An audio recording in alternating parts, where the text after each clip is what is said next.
Mesdames, Messieurs, bonsoir et bienvenue dans ce journal. Le Premier ministre Cheikh Modibo Diarra a regagné Bamako cet après-midi en provenance de Ouagadougou, dans la capitale burkinabé. Il a rencontré le président du Faso, médiateur dans la crise malienne Blaise Compaoré. Les entretiens ont porté sur les derniers développements de la situation au nord de notre pays. Le chef du gouvernement, à son arrivée, a été interrogé par Brahma Traoré.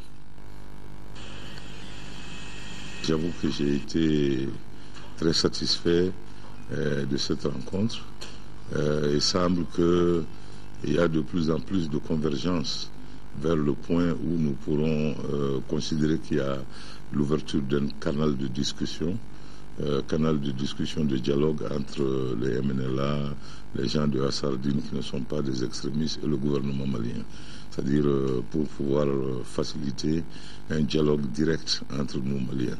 Ça ne va pas d'ailleurs se limiter les discussions avec simplement ces deux groupes. C'est une discussion qui va inclure toutes les communautés qui vivent dans le nord du Mali afin de pouvoir trouver une solution holistique et une solution durable de façon à éviter des crises à soubresaut. Ni à Bamako, ni à Kidal, ni sur aucun centimètre carré de ce territoire, les citoyens ne seront contraints de choisir ou de pratiquer leur religion. Donc, une fois que ces deux groupes-là auront compris ça, en ce moment, c'est tout à fait le rôle et le devoir du gouvernement, n'est-ce pas, de s'asseoir et de voir maintenant ces gens-là, qu'est-ce qu'on va en faire.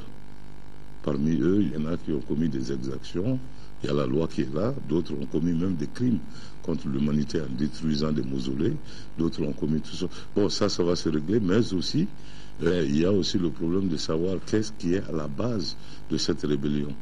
Est-ce qu'il y a des problèmes de développement des différentes régions? Tout ça, il va falloir qu'on s'assied et qu'on dialogue là-dessus afin de pouvoir vraiment trouver une paix durable entre nous-mêmes Maliens. Par rapport maintenant aux terroristes, je crois que tout le monde est d'avis dans la communauté internationale qu'on ne peut pas négocier avec des terroristes. Alors ça, c'est quelque chose qui va être réglé autrement. Pendant que les démarches sont en cours pour obtenir une résolution qui va permettre le déploiement, je demande encore à tous les Maliens de faire des efforts sur eux-mêmes et qu'on reste unis et que cet objectif-là soit le seul objectif qui vaille pour tout un chacun.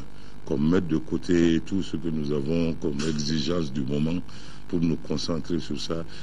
De la même façon que le monde est en train de montrer au Mali un front uni pour soutenir le Mali, il est important que le Mali montre au reste du monde un front uni pour les accueillir et pour travailler avec eux.